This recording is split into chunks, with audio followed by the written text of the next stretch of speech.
అందరికీ నమస్కారం. Welcome to my YouTube channel 'Manvith and mommy'. ఇవాళ మా ఇంట్లో చేసిన అల్లం ఆవకాయ వ్లాగ్ షూట్ చేశాను. మీకు చూపిస్తాను. ముందుగా కావాల్సినవి మెంతిపిండి, ఆవపిండి, జీలకర్ర పౌడర్, పసుపు, కారం, ఉప్పు, అల్లం ఎల్లిగడ్డ పేస్ట్. కారం పొడిలో మేము స్వస్తిక్ చిల్లీ పౌడర్ గూడా కొంచెం యాడ్ చేసాము పట్టించిన కారంలో. అండ్ పల్లి నూనె మేము విజయ పల్లి నూనె 1 ½ కేజీ తీసుకున్నాము. మేమొక 3 కేజీస్ మామిడికాయలు కట్ చేసి, తుడిచి పక్కన బెట్టుకున్నాము. ఇది పల్లి నూనెలో తాలింపు, ఎల్లిపాయలు అండ్ అల్లం వెల్లుల్లి పేస్ట్ ఏసి పక్కన బెట్టుకున్నాము చల్లారడానికి. ఇప్పుడు చూసిన పదార్థాలన్నీ ఇందులో ఏసి కలుపుకోవాలి. సో, నేను మీకు అల్లం ఎల్లిగడ్డ పేస్ట్ 2 సార్లు చూపిచ్చాను. ముందు చూపిచ్చిందేంటంటే నార్మల్‌గా మనం ఇంట్లో చేసుకున్నట్టే. కానీ తర్వాత మేము తాలింపులో వేసిన పేస్ట్ ఏంటంటే అల్లం 750 గ్రామ్స్ తీసుకొని, ఎల్లిగడ్డ ½ కేజీ తీసుకున్నాము. ఎందుకంటే ఇది అల్లం ఆవకాయ కాబట్టి ఆ మెజర్‌మెంట్స్‌లో తీసుకున్నాం. ఆ పల్లి నూనె తీసుకొని మేము అందులో ఆవాలు, జీలకర్ర, ఎల్లిపాయలు కొన్నేసాము.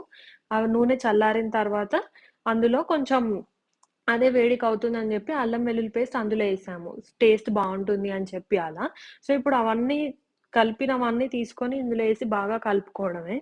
3 కేజీస్ మామిడికాయలకి మేము పచ్చడికి ఎంతెంత క్వాంటిటీస్ తీసుకున్నామంటే, అన్ని పౌడర్స్ 50 గ్రామ్స్ తీసుకున్నాము. పసుపు 25 గ్రామ్స్, కారం, ఉప్పు వచ్చేసి 375 గ్రామ్స్ తీసుకున్నాము. నేను మళ్ళీ కూడా డిస్క్రిప్షన్‌లో మెన్షన్ చేస్తాను అన్ని డీటెయిల్స్.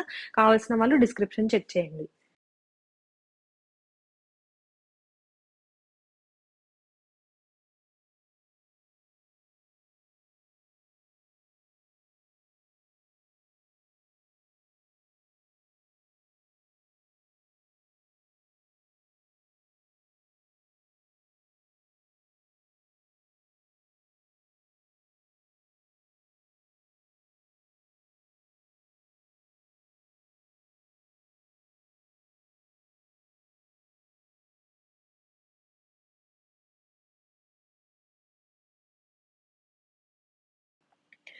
ఆ కలర్ చూస్తుంటే నోరూరిపోతుంది కదా! నాకు కూడా.